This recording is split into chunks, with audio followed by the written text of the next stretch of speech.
Sí, sí.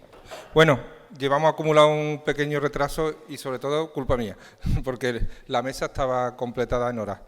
Bueno, directamente vamos a empezar esta interesante sesión de debate que va a terminar a la 1, eso lo tenemos garantizado por el moderador. Y directamente le paso la palabra a don Javier Ureña Morales, director general del Servicio Balear de Salud.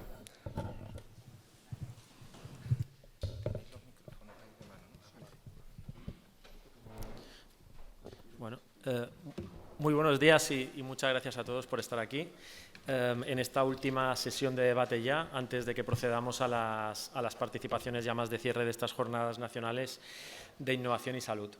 En este caso hablaremos del Espacio Nacional de Datos de Salud y sus puntos críticos, y para ello tenemos unos ponentes de excepción, porque todos nos pueden dar una visión muy particular del sistema, con lo cual entiendo que vamos a conseguir un debate muy enriquecedor y muy completo.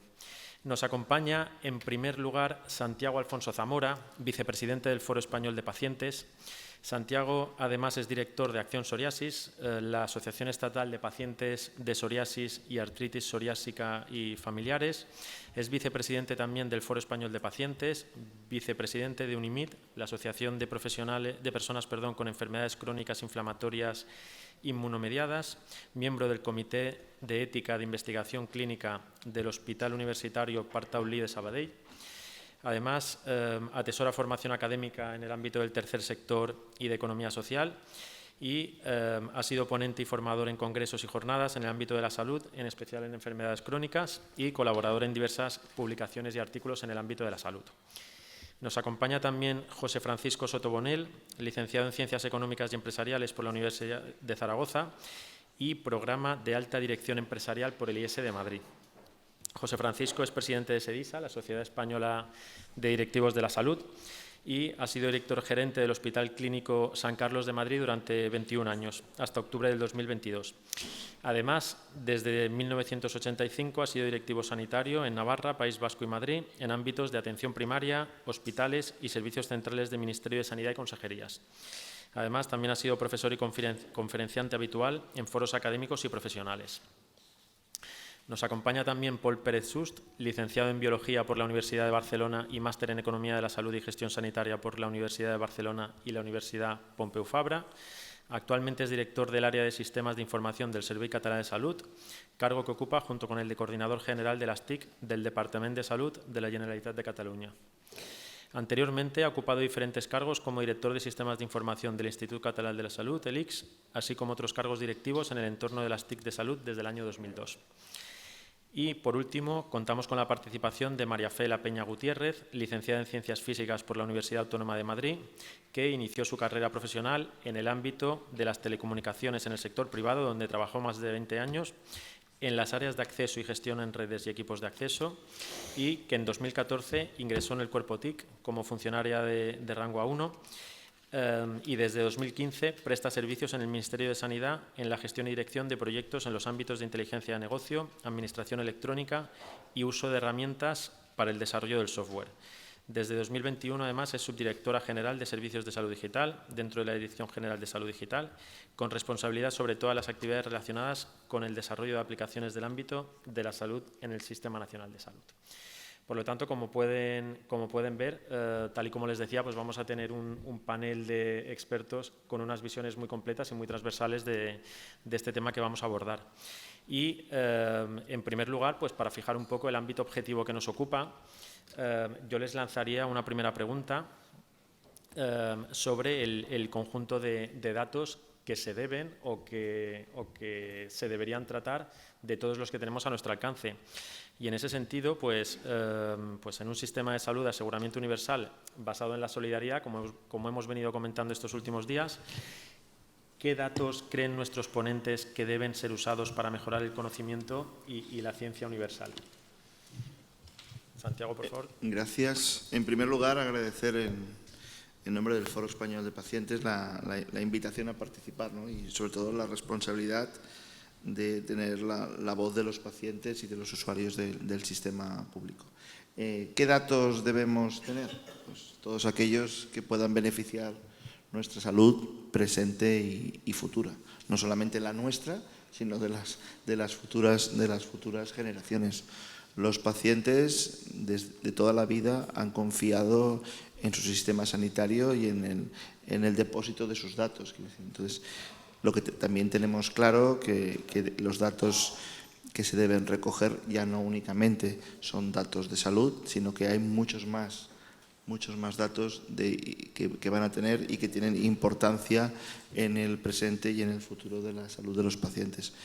Una llamada que los pacientes quieren mejorar y seguro que el dato va a hacer que su salud también mejore. Por lo tanto, seguimos depositando la confianza en los datos y nos ofrecemos a colaborar, el paciente también está dispuesto a colaborar, a aportar todo aquello de información que sea necesaria. Y dejamos en manos de las administraciones y de los responsables, ¿no?, el manejo y la seguridad de los datos, pero sobre todo una voluntad de la ciudadanía a que el dato sea usado para mejorar la salud, como digo, presente y futura. Gracias. Resulta interesante la visión utilitarista, además, por parte de los pacientes. Francisco José Soto.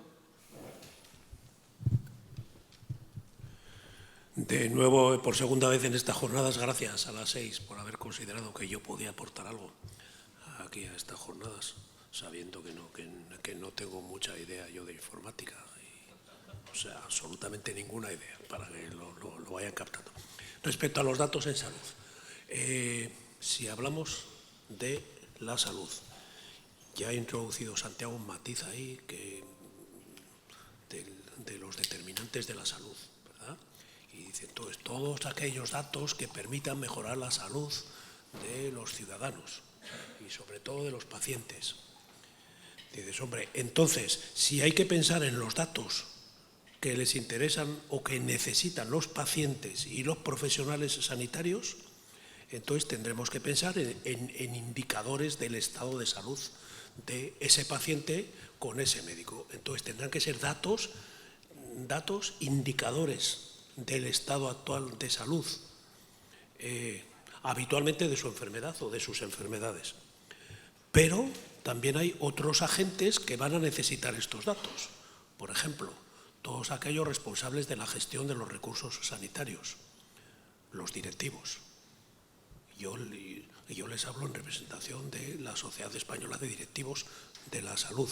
Entonces, los directivos necesitamos también tener datos diversos en relación a la salud, porque nosotros tenemos la responsabilidad de ir ajustando los recursos en función a la evolución de las necesidades de aquel ámbito sanitario que haya caído en nuestras manos. Y también los gobiernos, los responsables de la gobernanza del sistema, que van a necesitar también conocer los datos en diversas circunstancias, en diversos lugares, en diversas situaciones y en diversos tiempos, para ver la evolución como respuesta a las decisiones de organización que se toman en el sistema. Muchas gracias. Y el señor Pol Pérez, como proveedor de datos. Proveedor. Bueno, primero de todo, gracias a las 6 por invitarnos en esta mesa, que espero que sea del agrado de todos los asistentes. En la pregunta genérica que ha formulado el moderador, pues yo creo que se han de liberar todos los datos que tengan utilidad para la mejora de la asistencia de los ciudadanos. Ahora bien, ¿cómo liberarlos, ¿no? La clave aquí es que hay unas normativas, hay la Ley de Protección de Datos, hay el Reglamento de Espacio de Datos Europeo que está a punto de cerrarse, hay para gestionar o para regular el uso primario y secundario de los datos y cumpliendo las normativas que nos hemos dotado todos, en el fondo, ¿no? Ya sabéis que aquí en Europa el concepto es un poco de que la propiedad del dato es del ciudadano. Si respetamos estas reglas que son claras, yo estoy por compartirlos todos. Y me sumo un poco al concepto que comentaba Francisco, de que el dato lo hemos de pensar casi como, para hacer un símil clínico, como una célula madre, ¿no? Que es pluripotencial. El dato ha de poder servir para muchas cosas, no solo la parte asistencial, también para la parte de gestión, como comentabas, para que los profesionales tengan indicadores para el desempeño de su actividad, para entrenar algoritmos, para investigación, etc. Este concepto del dato pluripotencial yo estoy muy a favor, pero como insisto, pues respetando las normativas que nos hemos dotado.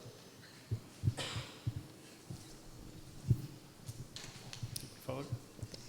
Bueno, yo me sumo al agradecimiento a las 6 por la organización de estas jornadas y al moderador de esta sesión por la presentación.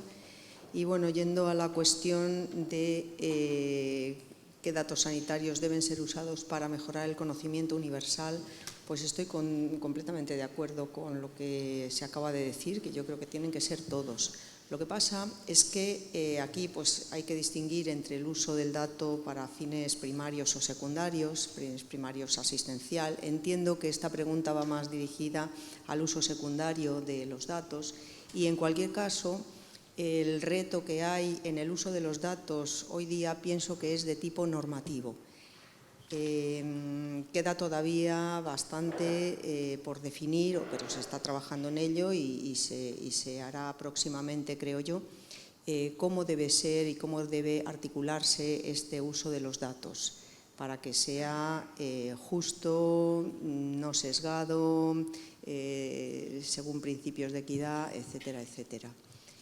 Por lo demás, pues para incrementar, digamos, o para contribuir a incrementar el conocimiento universal, pues yo creo que todos los datos deben utilizarse. Convenientemente anonimizados o pseudonimizados, según sea quien va a manejar los datos, todos los datos pueden ser útiles y pueden utilizarse. Pero ya digo, siempre sujetos a la normativa que se está definiendo y que pues, tiene que considerar una serie de aspectos escabrosos. Estamos hablando en general de un uso global de los datos y eso lo podríamos relacionar también con alguna nueva visión de la salud, como el enfoque One Health, que supone también pues, un tratamiento de datos más global dentro de lo que es la esfera del usuario y a la vez también hemos hablado de ciertos límites especialmente normativos y entonces aprovecho para relacionarlo con la siguiente pregunta. ¿Cuáles creéis entonces, en primer lugar, que son los límites que deberíamos poner a ese uso de datos, a ese acceso de datos, si es que consideráis que tiene que haberlos? Y en segundo lugar, ¿cuáles son los riesgos en relación con ese tipo de límites que asumen pues los profesionales que acceden a esos datos?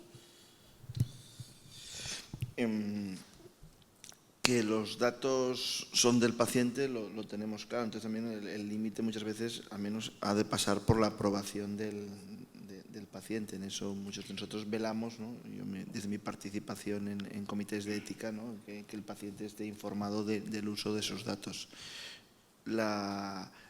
Los datos de salud deben ir complementados también, pienso, con otros datos, ¿no? Al final los datos formativos, educativos, es igual. Otros datos de otros departamentos también se deben ir incorporando a la base de datos de la persona, digamos, en este caso no del paciente.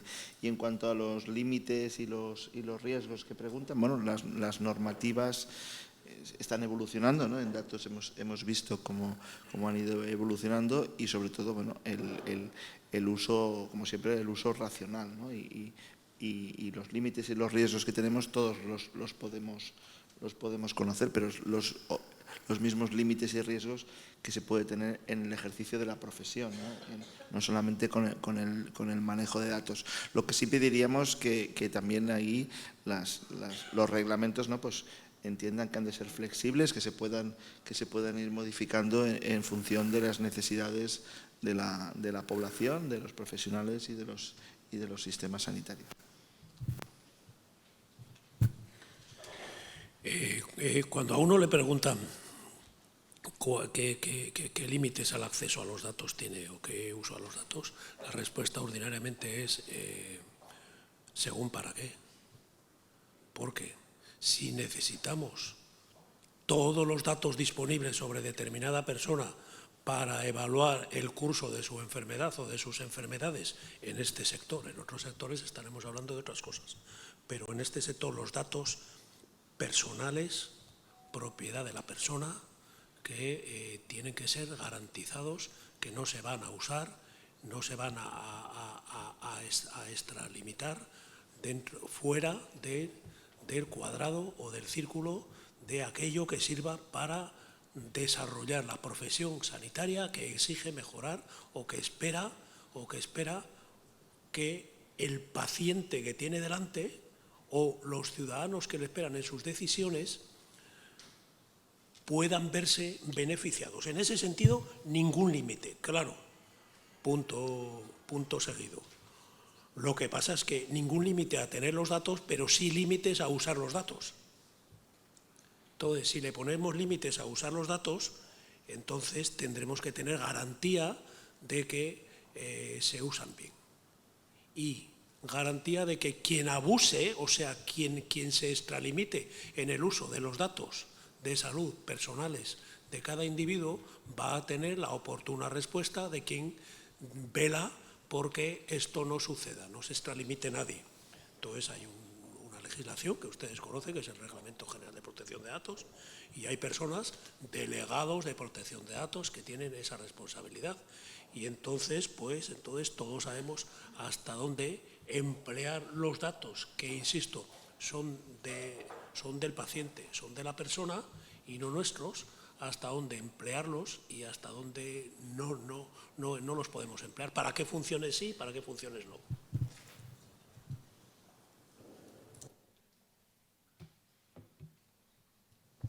Bueno, primero es una pregunta compleja, ¿no? Porque si no, en verdad, no haríamos reglamentos, ¿no?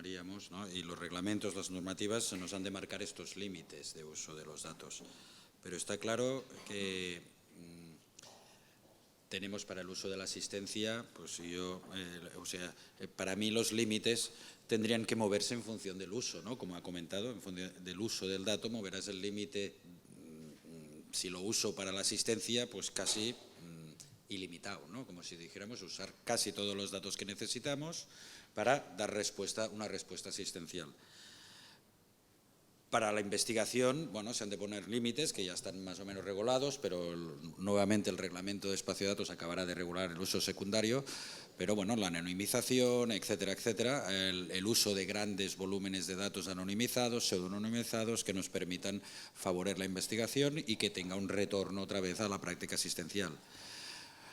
Pero aquí el problema que tenemos, a mí me parece, es que nuestro sistema sanitario es muy goloso en datos y sobre todo muy goloso por otros países, por otros entornos. Tenemos muchos datos y tenemos muchos datos sobre todo de niveles asistenciales como la primaria, muy estructurados, que en pocos países del mundo los tienen. Y eso nos hace muy atractivos. En Estados Unidos tienen muchos datos, pero de primaria no tienen y son propietarios de las empresas aseguradoras. En otros entornos, que las políticas de protección de datos no son tan restrictivas como en Europa, pues en Israel o en países asiáticos, no tienen este volumen de datos tan estructurado como tenemos en la Comunidad Europea. Y especialmente en nuestros modelos sanitarios, que son más, no tanto los alemanes o los franceses, que tienen una primaria distinta que nosotros y el Reino Unido, la estructura de los datos, la nuestra, acaba siendo pues más atractiva para hacer estudios, para el uso secundario, para entrenar algoritmos, etcétera.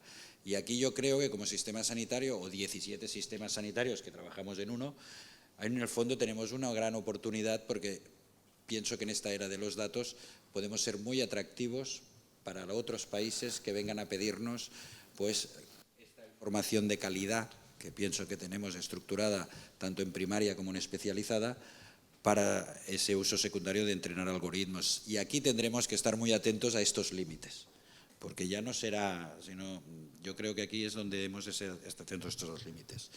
La segunda parte que comentaba, riesgos que asumen los profesionales, tenemos que protegerlos.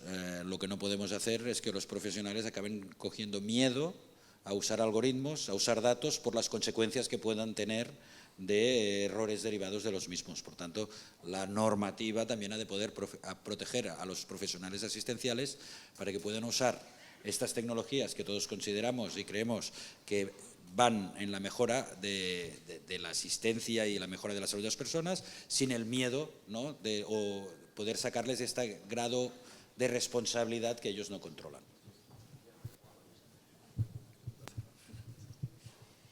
Bueno, pues yo no puedo por menos que sumarme a lo que se ha dicho. Por un lado, respecto al uso primario de los datos, que es para atención sanitaria, pues eso se espera que el uso de los datos no sea otro que la propia atención al paciente. Yo creo que donde está más el conflicto es en el uso secundario de los datos para aspectos de investigación, y aquí, en mi opinión, es especialmente importante tener un modelo de gobernanza de los datos robusto. Como he dicho antes, el mayor reto que yo creo que hay en este aspecto de uso de los datos por el momento es normativo, y eso, dicho de otra forma, pues es que tenemos que avanzar en la gobernanza de los datos. ¿Quién quiere usar los datos? ¿Para qué se quieren utilizar los datos? ¿En qué caso de uso concreto?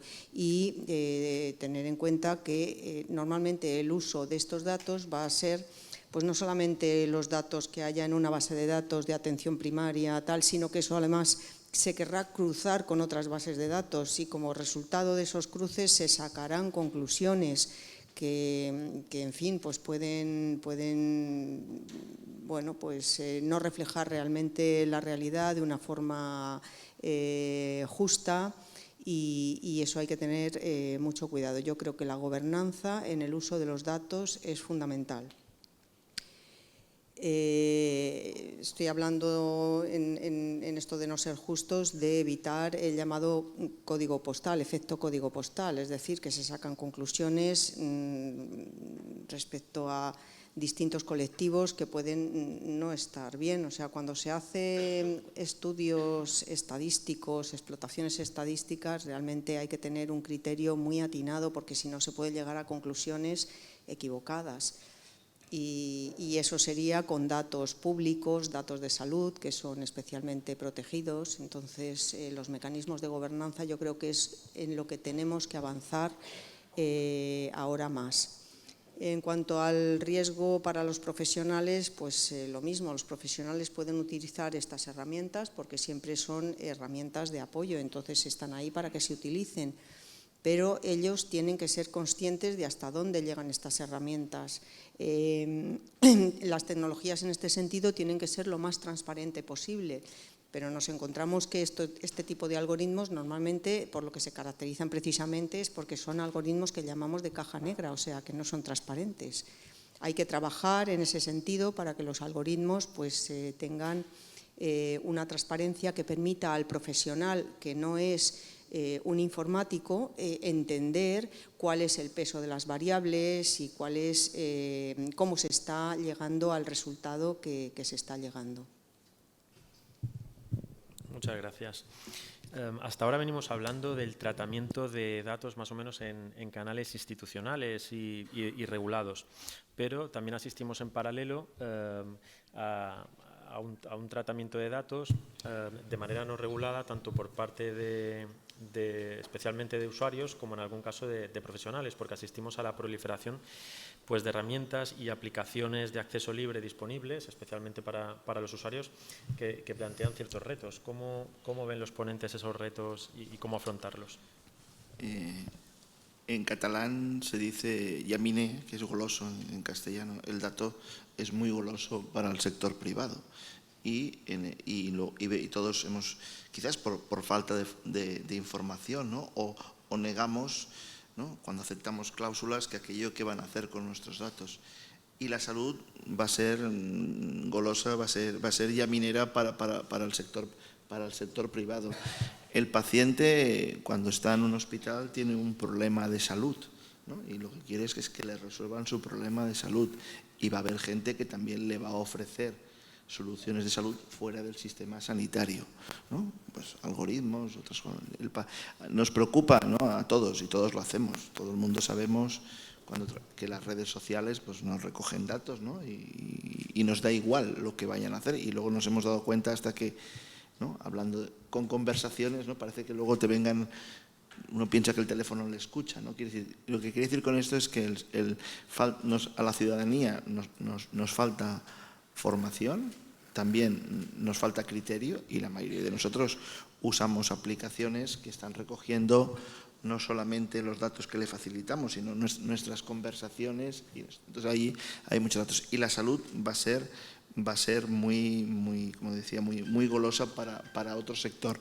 Y vamos a ver cómo empresas privadas van a ofrecer, aunque sean algoritmos, aunque sean herramientas, ¿no? Que pueden ayudar fuera del sistema sanitario al diagnóstico de algunas patologías. Entonces ahí no sé si las administraciones van a estar al tanto, pero bueno, al final va a ser un ejercicio individual y libre de cada paciente, y seguro que esto se va a producir, y no hay nada más que ver cuando en muchos foros que ahora, ¿no? Pues vemos las compañías telefónicas, los señores Amazones y otra gente, ¿no? Que están muy interesados en salud. Y no es que estén preocupados en salud, o sea, que pueden estarlo. Lo que ven es una brecha de negocio muy importante y de muchos ceros. Otra cosa es que también, y lo iremos viendo, cómo el manejo de los datos también hará que mucha gente no pueda acceder, ¿no? a un crédito, o no pueda acceder a otras cosas porque no se lo concederán si analizan sus datos sanitarios. Gracias. Realmente es muy difícil establecer límites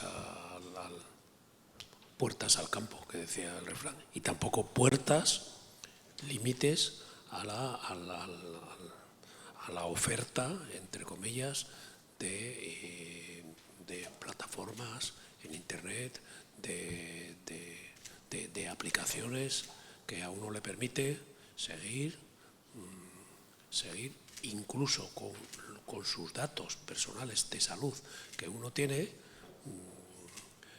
alimentar estas plataformas para obtener lo que piensa uno que es evidencia indiscutible de su estado de salud y de su necesidad. Y por tanto uno se pone a régimen porque lee en algún sitio que si uno tiene un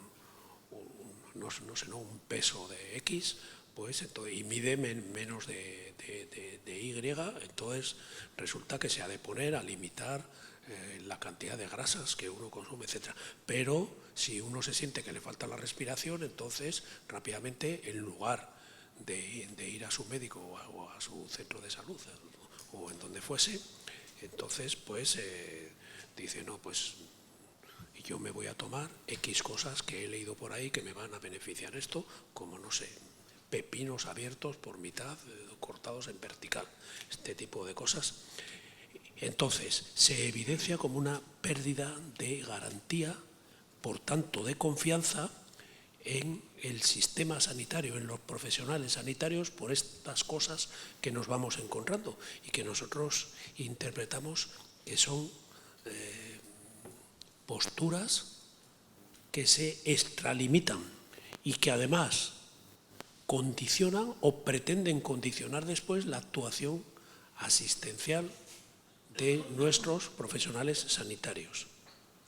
Porque nos encontramos pacientes que solo vienen cuando ya están a punto, permítame ahora exagerar, a punto de morir. Porque dice, ahora ya, por favor, que me lleven a un hospital. Tal. Y van al hospital y le dicen, ¿qué ha comido usted? Que parece esto, tal. ¿Y desde cuándo esta fiebre? Tal. Y desde tal. ¿Y qué ha hecho usted esto? Entonces, es una cuestión de confianza.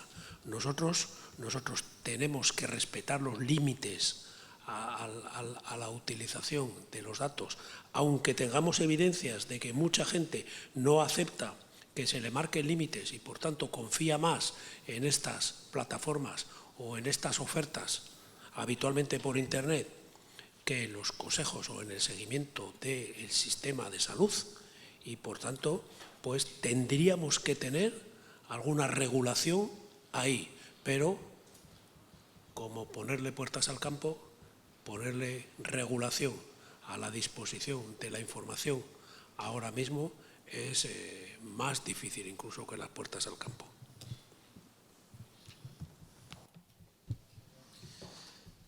Bueno, yo estoy muy de acuerdo, ¿no?, comentan mis compañeros de mesa. Sin embargo, tampoco es muy nuevo, ¿no? También hace unos años, cuando entró Google, Internet, también la gente ya iba a las visitas, los médicos ya habiendo revisado mogollones de web de su patología y casi iba a darle lecciones al médico. Y ahora pasará, quizás se exagera con el ejemplo que has puesto, ¿no?, de que ya con una plataforma se monitorizan sus niveles y ya vienen. Es verdad que la confianza es clave. Yo también pienso que la relación de confianza entre el profesional y el paciente es clave. Pero veo esto, veo que ya había pasado con lo de Google, ahora será más exagerado, ¿no? Y aquí requiere pues formación. Yo creo que la ciudadanía la hemos de formar en el sentido de que ha de conocer realmente qué plataformas o cómo nos pasó en aquella época, ¿no? Qué webs dan información que no es veraz, que no es verificada, donde no hay detrás ningún colegio de profesionales que te pueda certificar una web, donde la información está avalada por profesionales, etcétera. Pues esto yo creo que irá cogiendo su curso. También hemos de tener en cuenta que todas estas plataformas y todos estos algoritmos han de acabar teniendo un marcaje CE si queremos que trabajen aquí en Europa. Y eso también no es una limitación 100%, pero bueno, ya es un punto de normativa. Y hay otra cosa que nos pasa que es muy compleja cuando intentas aplicar normativas, que en un mundo tan globalizado, pues claro, puedes estar trabajando con un servidor en Singapur, puedes estar trabajando en diferentes puntos del mundo y la regulación, como sabéis, no es nada homogénea y eso dificulta un poco esta trazabilidad. Yo, para acabar, lo que sí que tendríamos que poder intentar regular de alguna forma es que los mismos principios que nos aplicamos nosotros, o las mismas normas que nos aplicamos nosotros en los sistemas sanitarios, por ejemplo los derechos Arsopol, ¿no?, que haces que el ciudadano pueda decir pues que quiere sacar unos datos del sistema, que modificación, rectificación, pues que lo podamos hacer sobre estas plataformas, porque esto es el salvaje oeste. Tú das los datos ahí, el 99% de datos que estamos dando todos nosotros a Internet no somos conscientes que los damos. Muchas veces por prisa, acepto, y ahí, y eso pasará lo mismo cuando quieras entrar en una plataforma, que das 4 datos tuyos de salud, que te enchufas un wearable, pasará lo mismo si no formamos a la población. Y yo creo eso, que estas plataformas tendrían que estar sujetas a las mismas normativas que nos imponemos a nosotros mismos, porque si no vamos un poco en desventaja, ¿no?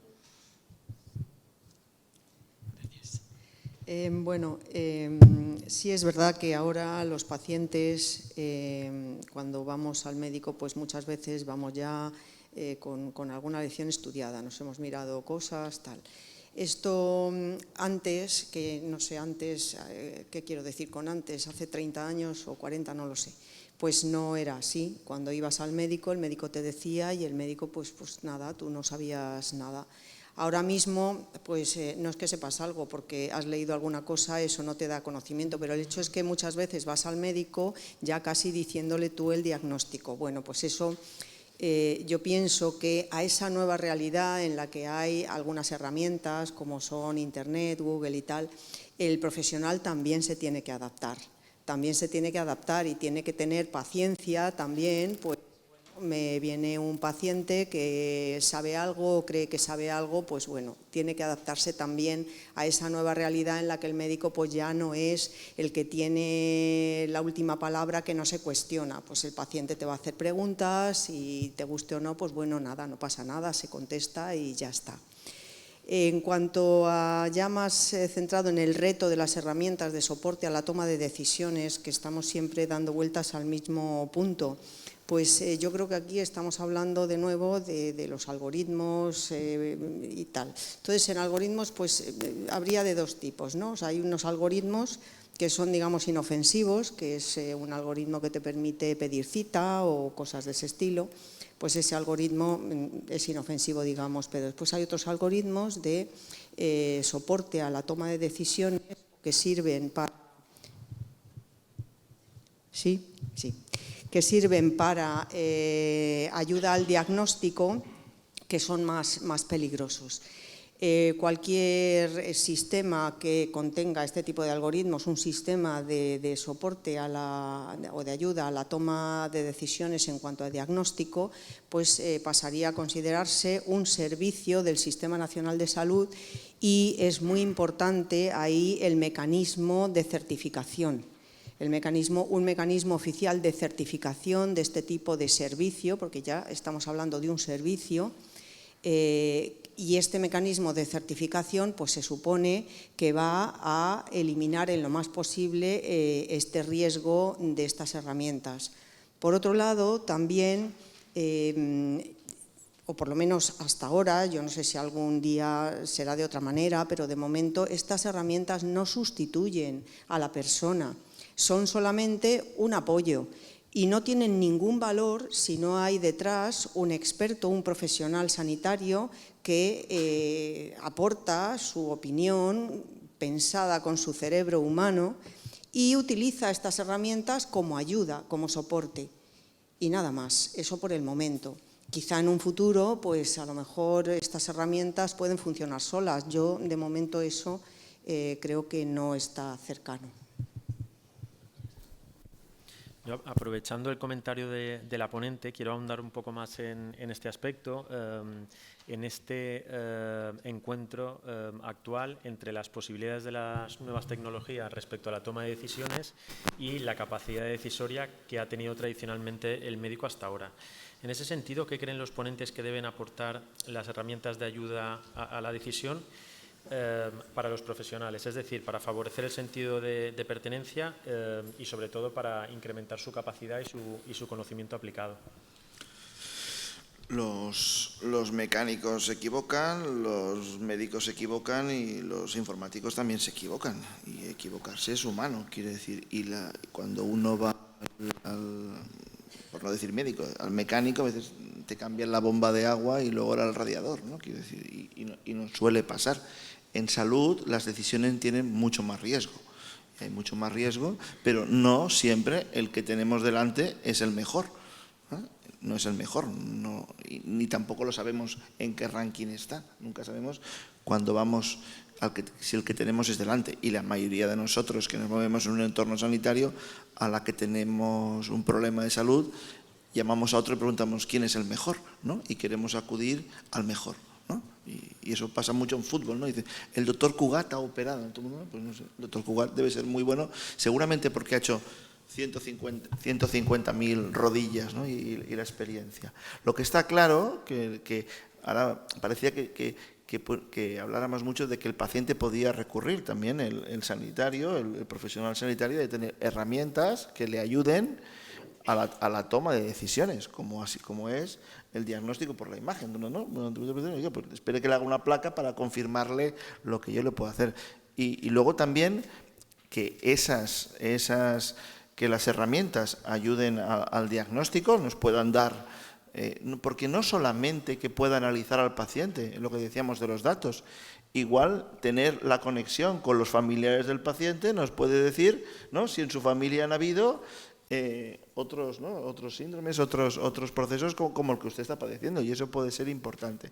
Lo que quiero decir es que, y luego, cuando en la medicina personalizada, ¿no?, hablamos de personas, ¿no? Y luego es también no solamente lo que diga el algoritmo, también escuchar al paciente y las decisiones sean por consenso, ¿no? Que hemos de buscar el consenso y no solamente mirar el dato, sino también preguntarle a la persona qué objetivos de vida tiene presentes y futuros, porque eso también lo vamos a tener que tener en cuenta a la hora de tomar decisiones, ¿no? Decisiones de tener hijos, de movilidad, que también hay eso. Pero, por supuesto, lo que pasa es que yo creo que muchas veces los sanitarios, el personal sanitario es reacio, ¿no?, al uso o a querer buscar otras herramientas que le ayuden, ¿no? A veces nos pasa que a veces cuesta, ¿no?, que un médico se levante de la mesa y le consulte a otro compañero, ¿no? A veces no sé si aquí los egos son así, pero que no todo el mundo tiene el mejor conocimiento, y prueba de ello es porque lo hemos vivido todos en nuestras carnes, ¿no? A veces hemos tenido hemos tenido una enfermedad que no nos han resuelto y hemos cambiado de profesional, ¿no? Y hemos encontrado la solución en 5 minutos. ¿Por qué? Por el ojo clínico que tenía la persona, pero el ojo clínico también porque ha manejado y maneja muchos datos en su cabeza. Gracias.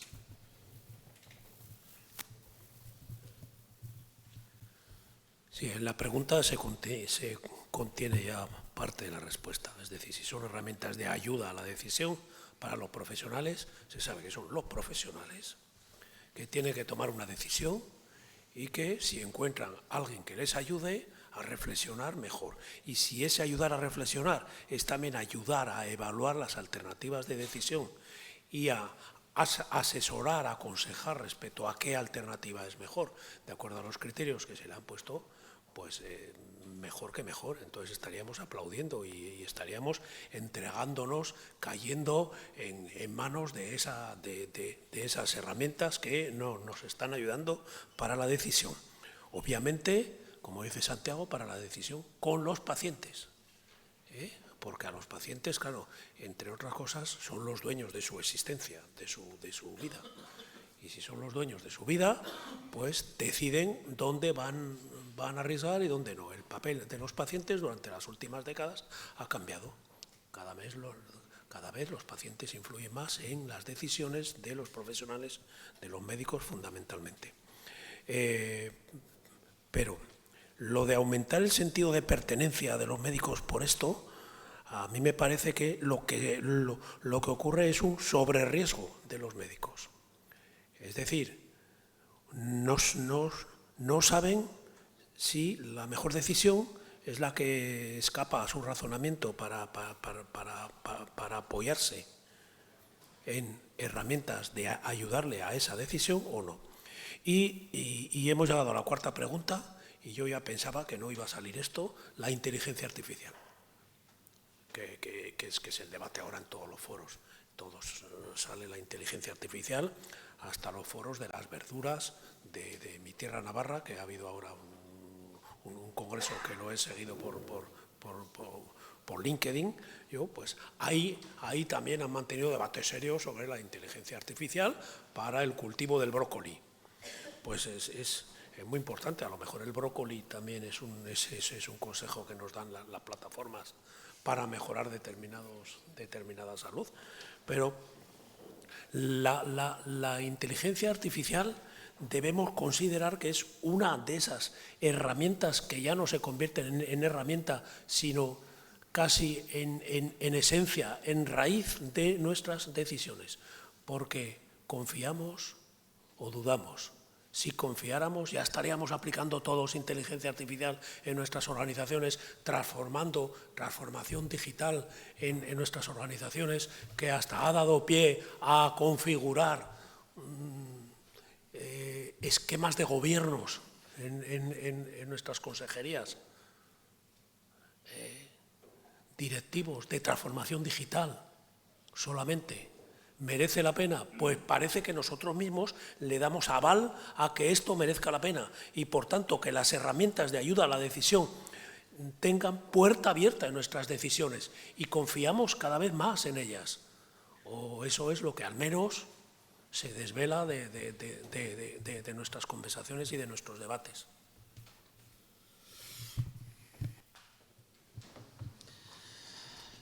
Bueno, las herramientas de soporte como herramienta, o sea, volver los datos al profesional para usarlo como herramienta de soporte asistencial, creo que está clarísimo y que quizá no es más que llevar a un grado superior la medicina basada en la evidencia, no es más que casi rellenar guías de práctica clínica a tiempo, con mucho menos plazo, ¿no? Para que el médico tenga o pueda tomar sus decisiones de la forma más objetiva posible, basándose en toda esta información, y esto al revés debería ser una garantía para el profesional, ¿no?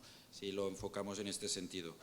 También hay otro aspecto importante, ¿no? de toda esta, del uso de datos para dar este retorno al profesional, pues en modelos más poblacionales, donde tienes que atender una población determinada de primaria, te ayuda a priorizar, te puede ayudar a priorizar qué, en función del riesgo implícito en cada paciente, cuáles atender antes, etcétera, etcétera. O sea, yo creo que está muy claro que los datos han de volver al profesional, le han de ayudar a la toma de decisiones. Clarísimamente no le han de imponer la decisión, igual que ahora una guía práctica clínica, pues un profesional puede seguirla o no seguirla, pero es una recomendación importante y en el fondo para mí, no sé si es la palabra, es la sublimación, ¿no? Pero casi, ¿no? Es llevar a un grado más arriba el concepto de medicina basada en la evidencia que tanto pegó fuerte en 90s, año 2000. Bueno, a ver, ¿qué deben aportar las herramientas para ayudar a los profesionales? Bueno, pues si estamos hablando del soporte a la toma de decisiones, soporte al diagnóstico, ya hemos visto ahí los puntos conflictivos que puede haber, pero realmente puede haber muchas otras herramientas que ayuden al profesional y que no sean, digamos, tan conflictivas en esos aspectos. Pues puede ayudarle, por ejemplo, herramientas con workflows que sigan la aplicación de los protocolos. Yo aquí hablo de lo que no sé, pero bueno, me arriesgo de todas formas. Los médicos siempre siguen un protocolo, pues empiezan a investigar si por los síntomas que se les dicen es esto o es otra cosa y continúan con un protocolo. Pues eso se puede trasladar directamente a herramientas que les ayuden en ese flujo en la atención y eso pues no es tampoco tan conflictivo. Pueden también tener en ese workflow sugerencias de posibles pruebas médicas que no sustituyen a su conocimiento, pero que sí que pueden ayudarle. Y luego también podemos hablar en inteligencia artificial, que estamos hablando de esto todo el rato, pero no solamente son los algoritmos que te ayudan al diagnóstico, también hay otras herramientas que pueden ser muy útiles, como las de procesamiento de lenguaje natural.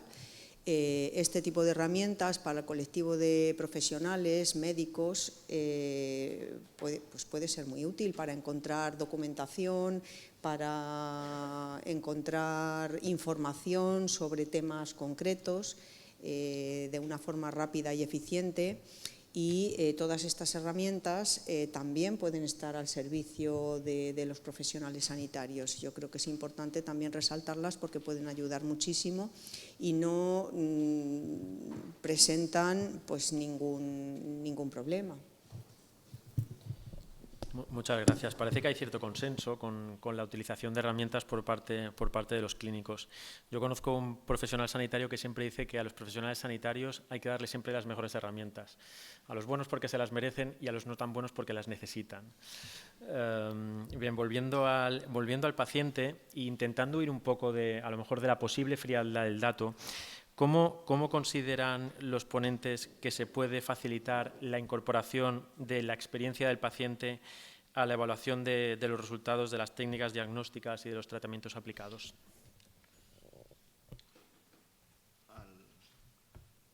Al paciente hay que preguntarle más, lo debemos usar más, no solamente aquellos que han participado en un ensayo al final, ¿no? Hemos de ver si lo que estamos haciendo cubre las expectativas del paciente. Entonces, la medición de lo que se dice normalmente los PREMS y los PROMS, esto ha de ser una herramienta no solamente para que le sirva al gerente, sino una herramienta reactiva, ¿no? Y ahí también nos darán muchos indicadores también de calidad asistencial. Hemos de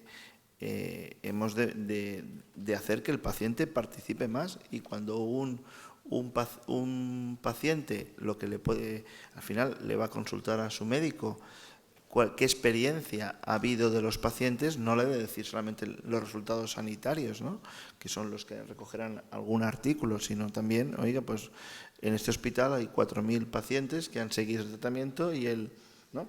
Como usted, de su zona y ha habido este resultado que también va a ayudar a la toma de decisiones, no solamente lo que diga un artículo publicado, ¿no? Del resultado de aquel medicamento. O sea que también hemos de activar a la recogida de datos por los pacientes y la percepción que tienen tanto de la asistencia como del resultado terapéutico. A veces el resultado terapéutico para muchos pacientes es el poder trabajar, ¿no? el poder pasear, el poder llevar a su hijo al colegio, que a veces el resultado viene por ahí, no a veces no solamente en que el medicamento funcione. Gracias.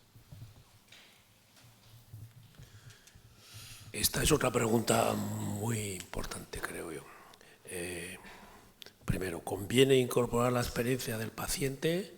Evidentemente, porque si estamos potenciando al paciente tendremos que hacerlo en serio e incorporarlo. En este sentido, las estrategias que se están últimamente, de hace una década no más hacia aquí, de buscar el valor de nuestra actividad como sanitarios, la Healthcare Value Based. Si seguimos a los que han trabajado este concepto, dicen que el valor que nosotros aportamos como sector sanitario es el valor salud.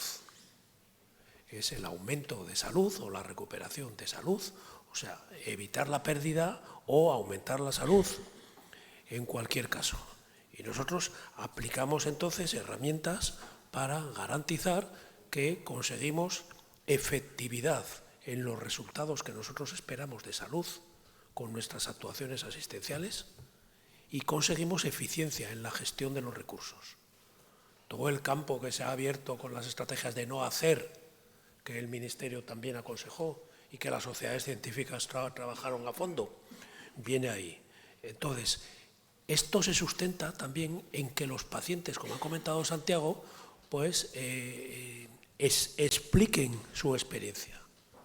Los PREMS. Y esto podría aportar, que es lo que defendemos desde SEDISA, un esquema de incentivos distinto al que ahora tenemos.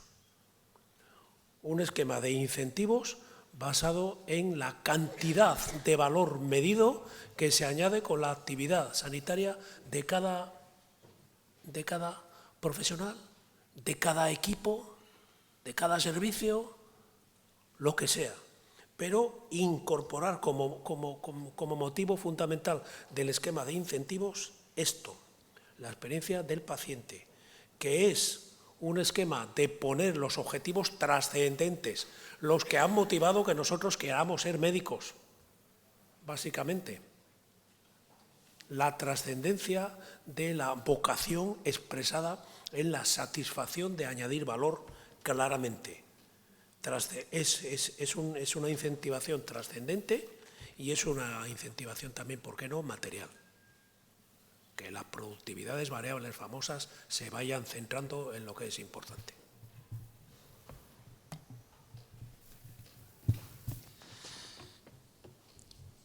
Bueno, yo pienso que hace ya muchos años que todos oímos el concepto del paciente en el centro del sistema y nos hemos estado autoengañando constantemente, porque en verdad el paciente no está en el centro del sistema todavía. Yo creo que todos queremos ir para ahí. Se van haciendo pequeños avances, pero no lo está. En verdad no lo está. Tenemos un sistema fragmentado en sistemas de información, hace que la información de un paciente esté en diferentes sitios y muchas veces no conectadas, ¿no?, en silos de información. Es un problema que conocemos todos y que estamos intentando, con la interoperabilidad, con modelos de normalización de datos, intentar homogeneizar esto, pero sí que es verdad que el paciente no está en el centro y no solo en este aspecto, ¿no? Es verdad que hemos ido avanzando. Tenemos la carpeta personal del paciente, donde ahí él tiene su propia información, puede ver los resultados laboratorios, las placas o el informe de diagnóstico por imagen que le han hecho. Ahí mismo él también puede ejercer sus derechos de revocación de información. Tenemos una carpeta especial para él que antes no la teníamos y esto yo creo que es un avance. Es verdad que los PREMS y los PROMS también recoger la experiencia del paciente o el criterio del paciente por una patología determinada, también estamos empezando a hacerlo en diferentes comunidades. Nosotros hemos podido vincularlos en la carpeta de salud del ciudadano, pero hay muchas cosas que los procesos, las rutas asistenciales no están pensadas con el paciente en el centro y hacemos ir el paciente de diferentes sitios del sistema que a veces se pierden cuando cambian de niveles asistenciales, etcétera, etcétera. Yo creo que se han de diseñar nuevamente con el paciente en el centro, pues ha de participar el paciente. Si hablamos todos que el paciente es el centro del sistema, el paciente ha de estar en la toma de decisiones, y hay determinadas decisiones que han de ser compartidas y pactadas con el paciente y el profesional. Yo sé, todo es complejo en este mundo, más en este mundo nuestro, pero hablamos esto del paciente en el centro. Todos hemos hecho pasos, todos, porque también hay diferentes secretarías o direcciones o subdirecciones generales de paciente, de relación con el paciente, etcétera. En algunos consejos de administración del Servicio Català de Salud hay el representante también del paciente, pero de momento lo decimos mucho, pero lo practicamos poco. Y yo creo que es algo que tenemos mucho recorrido que hacer. Y sobre todo a mí me preocupa más no tanto el tema de los procesos, ¿no? Cuando diseñas un proceso de un patient journey de una patología determinada, el paciente normalmente no cuentas con él y lo haces ir en diferentes puntos del sistema. Gracias. Bueno, yo como profesional de tecnologías de la información y también como funcionaria del Ministerio, pues sí que me encuentro un poco alejada de lo que es la parte asistencial. Sin embargo, sí que sé que hay ahora mismo múltiples iniciativas para acercar la sanidad al paciente y para que el paciente pueda participar en múltiples momentos del ciclo en el que él esté en el sistema sanitario. Una cosa que bueno, pues siempre recoge este punto de incorporar la experiencia del paciente, pues son encuestas de satisfacción. Encuestas de satisfacción que se hagan periódicamente, en donde el paciente pueda participar. Luego también esto tiene que ir seguido de un análisis de los resultados, que eso ya no estoy segura de que siempre se esté haciendo, y unas medidas de corrección o implantar unas medidas pues, de acuerdo a eso, darle difusión para que también las personas conozcan este tipo de actividades, este tipo de iniciativas y sean conscientes de que forman parte del sistema sanitario pues, como un elemento más. Estamos hablando de centrar al paciente, de escucharlo, y es muy probable que en un futuro próximo este espacio nacional de datos de salud nos permita incluso avanzarnos a la demanda del paciente. Quiero decir, que se pueda detectar previamente o por anticipado una patología en el paciente y se le pueda prescribir una cita, un tratamiento o una visita. Claro, esto tiene evidentes efectos positivos, pero a la vez entra en conflicto con la gran demanda asistencial a nivel general que tienen todos los servicios de salud. Entonces, la pregunta ¿es factible hacer esa programación proactiva de servicios? Y aunque parece obvia la respuesta a corto plazo, sí a medio y largo plazo esa programación proactiva conllevaría una reducción o un aumento de las listas de espera. Yo creo que la respuesta la sabemos todos. Al final, también hay una cosa que se llama salud pública, ¿no? que hemos de velar, ¿no? Tenemos los hospitales de gente que lo podíamos haber evitado, ¿no? Sobrepeso, diabetes, tabaco, ¿no? Hay muchas cosas que decimos, no, cuando usted se ponga enfermo, ya lo sabemos, pero bueno, al final la obesidad nace en los colegios, ¿no? Y ahí es donde debemos atacar. O sea, por supuesto que vamos a poder predecir, ¿no? Todos lo sabemos, ¿no? Cuando es una persona fumadora, pues sabemos que todos cuál va a ser su final, ¿no? Y empieza a toser, y todos lo hemos visto en casa. Quizás hasta ahora nuestro sistema sanitario ha sido muy bueno activado, pero o sea, no ha sido, ha sido reactivo, no ha sido proactivo, ¿no? Y hay muchísimas cosas muchísimas cosas que podemos predecir. Y el predecir, ¿no? Y aquí que estamos casi con una nebulosa de tarot, ¿no? Todo el mundo quiere saber por su futuro, ¿no? Y llama, y se gasta dinero y llama ¿no? Y le pregunta salud, dinero y amor, ¿no? Entonces, la salud, todo el mundo va a querer qué va a pasar con el futuro. Y todo el mundo, y ahí va a haber mucho interés, como decía antes, en mucha gente en saber qué va a pasar por su futuro, pero muchas veces nosotros sabemos el futuro de muchos pacientes y hay muchísimas cosas que se podían prevenir, se pueden prever. El caso de la diabetes en muchos casos, ¿no? El caso del cuántos trasplantes es de abuso de alcohol, ¿no? Y no hacemos nada. Y también aquí hemos no solamente de solucionar el problema de salud, sino todo aquello que podamos prevenir y podamos predecir, pues actuar. Claro, no sé si me desvío un poco del tema, pero todo el mundo va a querer preguntarle a una máquina cuánto tiempo voy a vivir. Esa es la pregunta del millón que tenemos todos, ¿no? Entonces, cada vez afinaremos más, ¿no? Pero, y ahí, ¿qué va a pasar, ¿no? ¿Qué va a pasar cuando las máquinas nos digan, ¿no? ¿Os acordáis un programa que hubo hace poco, que era ruso, que la gente se hacía una foto, ¿no? Y se veía de viejo, ¿no? Eso tuvo un gran éxito, ¿no? Porque todo el mundo quería ver cómo sería, ¿no? Y todos nos asustamos, ¿no? Y todos queremos luchar para no ser aquel de la foto, ¿no? Entonces, quiero decir que en salud la predicción es muy importante y va a ser importante, y igual que los datos debemos avanzar en ellos. Otra cosa es qué haremos cuando a una persona le digamos usted tiene el 80% de posibilidades de padecer un cáncer. ¿Qué hacemos? ¿No? ¿Le amargamos la vida? ¿Se lo decimos? ¿No se lo decimos?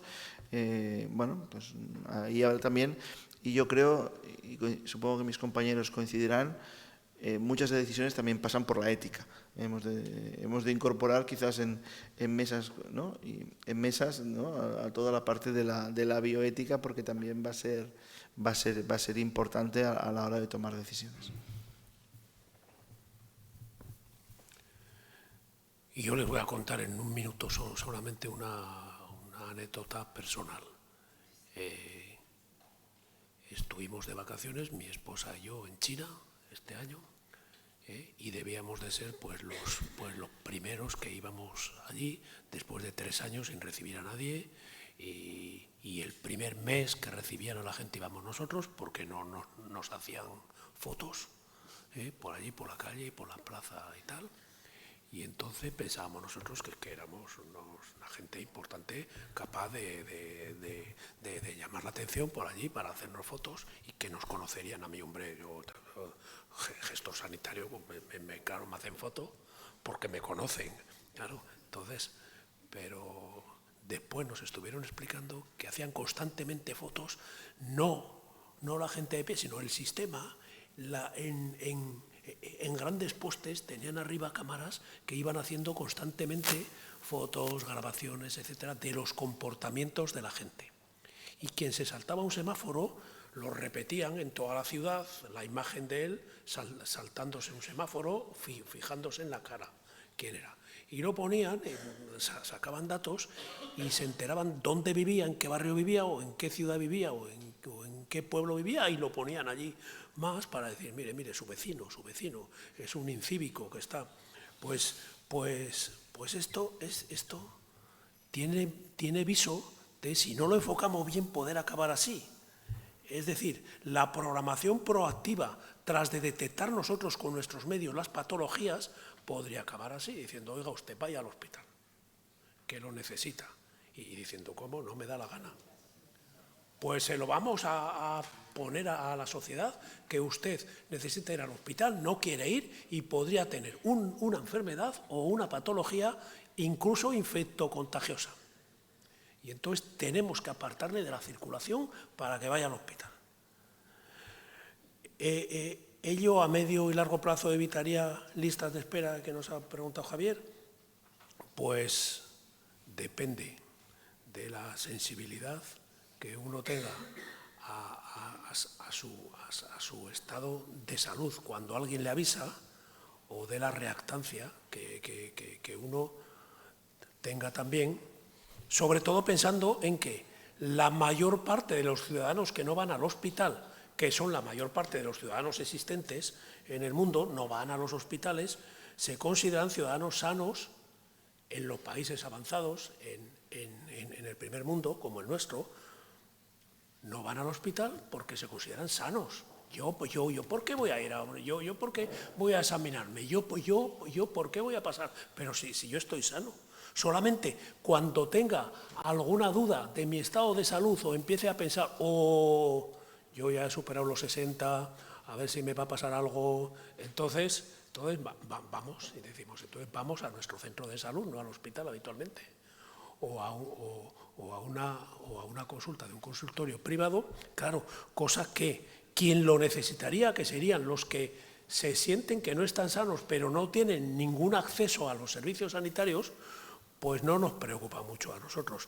Entonces, la programación debería configurarse, si se hace proactiva, recogiendo todas las sensibilidades, todas las reacciones. Y no veo yo a corto plazo, ni siquiera a medio plazo, que nadie, que ningún gobernante, que ningún directivo queramos que esto se ponga en marcha, al menos a corto plazo.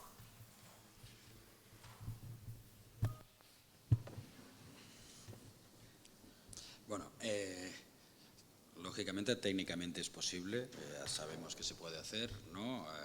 Poder tener indicadores predictivos para poder precitar a ciudadanos para que no se agraven una potencial patología o su posible patología. Yo estoy muy de acuerdo que aquí hay aspectos éticos que hemos de tener en cuenta, ¿no? Podríamos discutir, pues no sé, toda una tarde, ¿no?, de eso, pero sí, hay aspectos y se han de tener en cuenta. No vale todo, las libertades individuales, etcétera, etcétera. El ejemplo que ponías de China es un extremo, ¿no?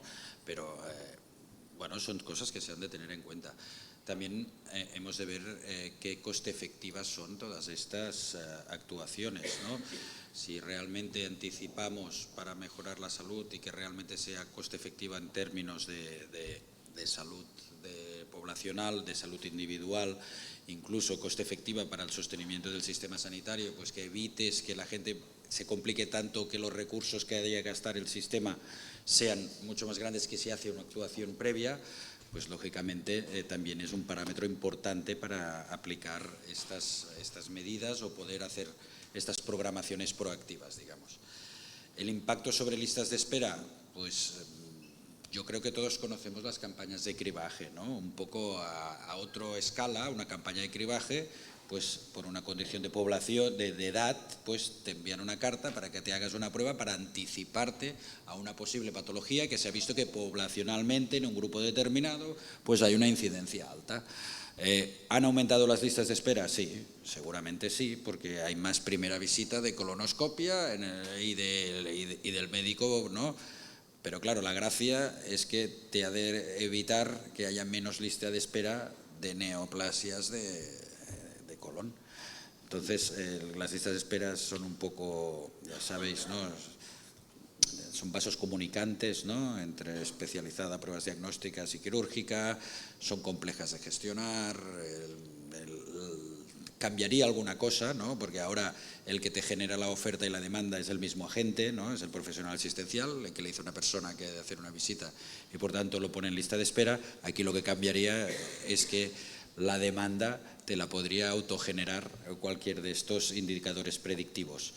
Pero bueno, yo creo que más que reducir la lista de espera o ampliar, cambiaría el flujo, ¿no? Quizá te las concentraría en las visitas previas y las quirúrgicas podrían ir reduciéndose. Gracias. Bueno, pues yo creo que respecto a la atención proactiva para la asistencia, pues ¿por qué no?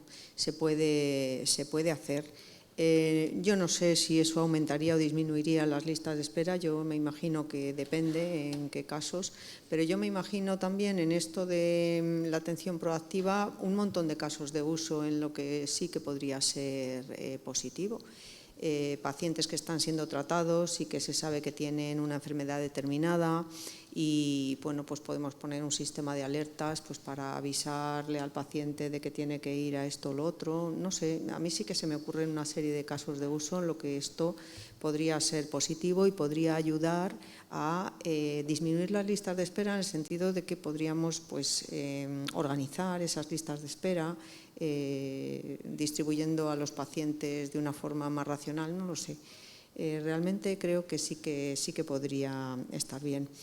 Y como se ha mencionado, pues ya los cribados es eso realmente, o sea, se llama a la población pues para hacerse una revisión de esta cosa o de esta otra, y yo creo que la población en general es bastante obediente, o sea, yo creo que se le sugieren estas cosas y la mayoría de la gente sí que piensa que eso es positivo y bueno, pues intentan más o menos seguirlo. Yo, por ejemplo, siempre me quejo mucho de los médicos, siempre me estoy quejando, pero luego hago todo lo que me dicen.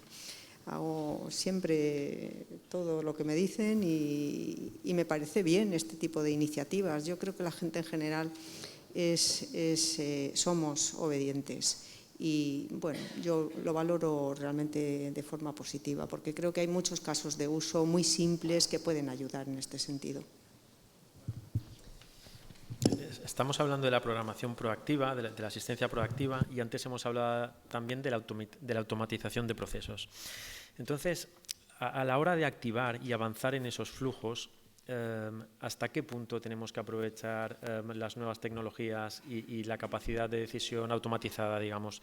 ¿Cuándo activar la prioridad clínica por gravedad para acceder al siguiente paso diagnóstico terapéutico? ¿Cuando se conoce el resultado positivo de la prueba, es decir, automatizando el procedimiento, o cuando lo decide el profesional que inicia ese itinerario de diagnóstico? Nuestro proceso asistencial es un caos y no funciona, y es analógico, y es una cosa, ¿no? Queremos ir al otorrino y tenemos que pasar por el médico de familia para que me derive, ¿no? Entonces, que todavía todo tenga que ser de manera presencial, ¿vale? Que muchas veces no puede ir la persona afectada porque tiene un problema de movilidad, ¿no? No nos importa a veces cuando decimos a una persona, ¿no? Una persona con movilidad reducida igual tiene que ir a su médico de cabecera, pues no hace falta que vaya, quizás le podemos videollamar. O sea, ¿alguno de vosotros ha intentado alguna vez llamar a un médico, a un hospital? Es imposible. Es imposible, es misión imposible. No hay nadie que tenga la voluntad de poder hablar con el médico. Y a veces, yo por ejemplo, que estoy en psoriasis, hay una pregunta, pacientes con biológicos que dicen, me voy a China con Soto a que me hagan fotos. No harías pipi en la calle, ¿no? No, digo, para preguntar si se pueden vacunar de lo que tal, tienen que volver al especialista, ¿no? Porque es imposible esto, nuestro sistema totalmente. Y hay, o sea, cuando uno analiza, dice, ¿cuánta gente hay aquí que no teníamos que...? Ahora ha habido una cosa importante que hemos hecho, es que separar las bajas laborales, ¿no?, de la atención primaria, ¿no? ¿Cuánta gente iba a pedir la baja o la confirmación de la baja? Y era un trámite administrativo que te gastábamos un profesional súper mega formado para hacer un trámite administrativo. O sea, que hay muchísimos procesos que podemos hacer, y luego también incorporar a otros profesionales, como es la enfermería, ¿no? Quiere decir, entonces debemos de ver. Entonces, el paciente, ¿qué le pasa? Cuando tiene un problema dice, no, a mí me han educado, cuando tengo un problema vaya al médico, pero bueno, igual es que el zapato le es pequeño, ¿no? Bueno, me duele el pie, pues no sé. Entonces creo yo que hay que analizar muchos procesos, eso Soto te lo encargamos, ¿no? Y ver qué podemos hacer para que el paciente vaya lo menos posible. Y perdonad, una creencia, hay médicos siempre dicen, no, el paciente que venga mucho al hospital, ¿no? Como diciendo, es bueno, digo, no, el paciente lo que no quiere es venir al hospital, o sea, se siente enfermo, ¿no? Y a veces parece que lo que queramos hacer, y hay muchísimas cosas, y luego todos nosotros, no sé si os ha pasado, si últimamente os ha llamado un médico, hace como ilusión, ¿no? Porque nunca habíamos hablado con un médico para preguntarte, ¿no? Y o decirte que tu analítica está bien, o sea, hoy en día la tecnología ha de ayudar a que muchísima menos gente vaya al hospital a que le diga al médico que todo está bien, ¿no? Dígamelo, pero dígamelo en persona, no una carta, me videollama, compartimos la historia. Y luego, solamente me voy de tema, la sanidad privada está fregando las manos, ¿vale? Tengámoslo claro, que al final la sanidad privada va a tener mucho interés en este sector. Bueno, es que es lícito que lo tengan, pero quiero decir, todavía no tenemos arreglado suficientemente bien el tránsito de los pacientes, el paso por atención primaria. No sabemos, un médico no sabe lo que tiene delante, cada día va llamando a gente, quizás antes de ir habría muchas más si el médico pudiera analizar y le ayudara a la tecnología y decir, oiga, si este señor viene con cadera y viene no sé qué, pues será lo mejor que ya le vayamos pidiendo una placa, ¿no? Entonces, y no solamente que el paciente va al médico, es que deja de hacer cosas y al sistema nos cuesta mucho. Si esa persona que tiene cita es vigilante de un parking, habrá que poner un sustituto a la empresa, o quizás no vaya porque tenga que ir. Entonces, que también debemos analizar procesos. Y luego también, ya que os tengo delante, pediros que también podamos mejorar la comunicación actual entre profesionales.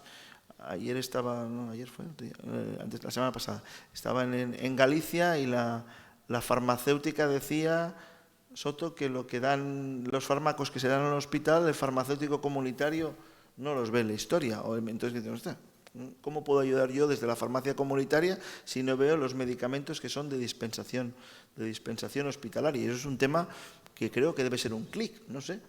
A mí me encantaría que mi farmacéutico vea todo y me pueda decir si lo que me ha dado en primaria es compatible o no es compatible con lo que me estoy tomando. O sea que todavía creo yo, que tenemos muchos procesos que mejorar.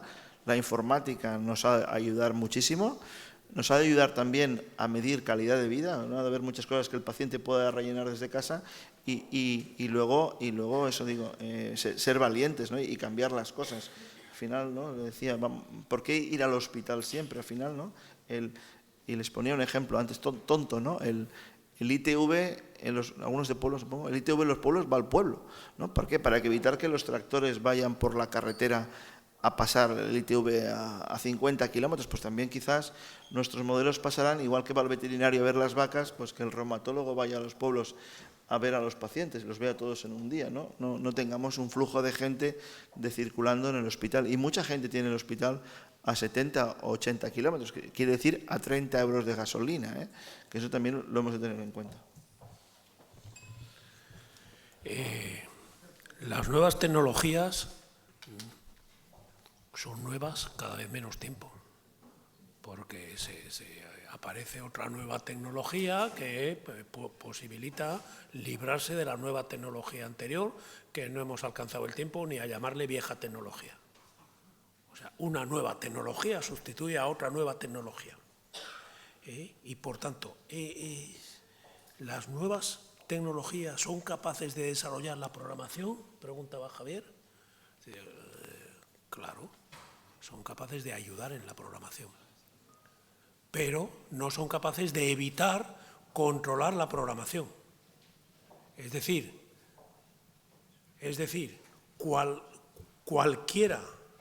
cualquier tecnología que te posibilite clasificar a los pacientes en función a lo que le pongas, a la antigüedad de los mismos, a su última visita, a su estado de salud, de los indicadores que son capaces además de informarse a través de los datos que le pasan diariamente sus wearables, cualquiera. Ahora, ¿somos capaces nosotros ya, una vez acostumbrados a manejar esta nueva tecnología, de dar paso a la otra nueva, quitándonos esta? ¿O ya consideramos, hombre, no me fastidie otra vez, que me ha costado aprender a acostumbrarme a esto, tal? Ahora, si nos da utilidad, si nos permite mejorar nuestra propia organización del trabajo, vamos a abrir los brazos y la vamos a coger con satisfacción y contento.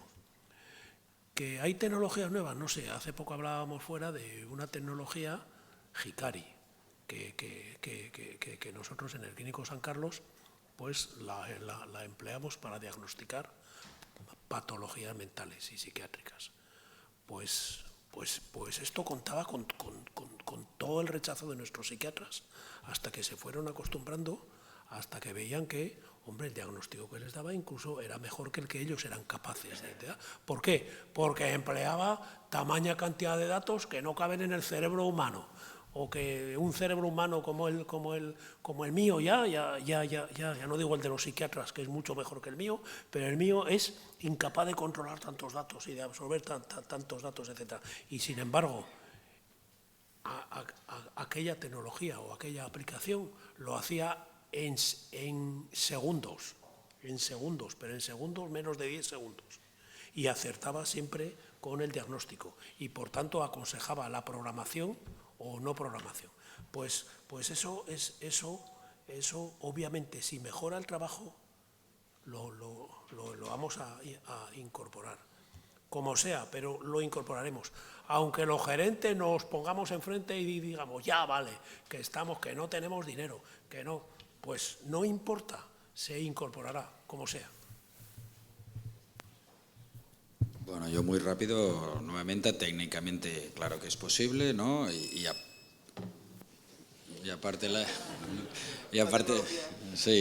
las decisiones basadas en la evidencia de multitud de datos, como ha comentado Francisco, pues claro que son, pero hay un tema cultural, ¿no? También estamos preparados para que una máquina tome unas decisiones que culturalmente es un profesional que se ha formado, que conoce, que las toma.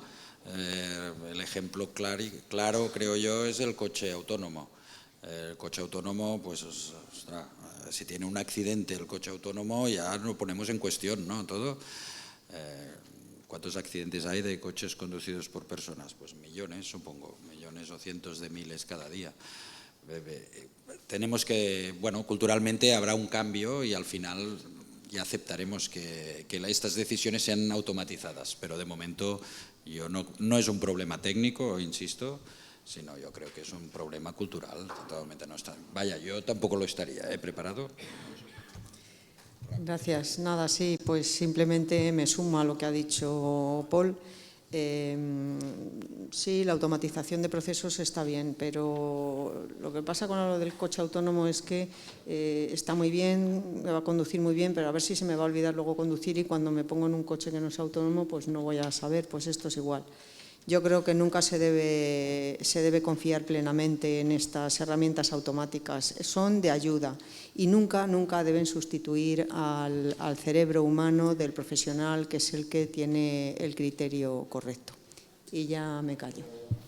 Bueno, pues muchísimas gracias a todos los ponentes, Marifé, Paul, José y Santiago, por aportarnos vuestro conocimiento y vuestra experiencia. Y bueno, muy buenas tardes a todos. Pasamos a la síntesis de las jornadas.